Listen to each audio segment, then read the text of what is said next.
Welcome to the Tech Egg. Don't get scrambled. Enjoy the video. You start by importing a clean, loopable audio file and organizing it inside your game. This saves time later. Once done, open Explorer and Assets, upload the MP3 or OGG, and name it clearly.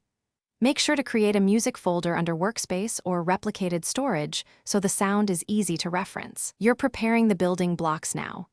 Good naming and placement prevent errors when scripting and allow you to test quickly without hunting for files. You'll attach a local script so music plays for each client and persists through UI states. First, create a sound instance programmatically or in Starter GUI with sound ID set to your uploaded asset, looping true, and a pleasant default volume like 0. 7. Once done, hook playback to player GUI opening or player added. This way music starts when the player joins. To avoid jarring starts, use Tween service to fade volume from 0 to target over 1 second. This makes transitions smooth and professional.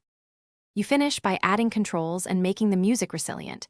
Use bindable events or remote events to start, stop, or change tracks when menus open or close.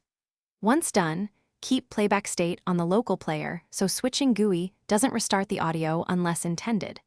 Make sure music persists only on the client to avoid server load.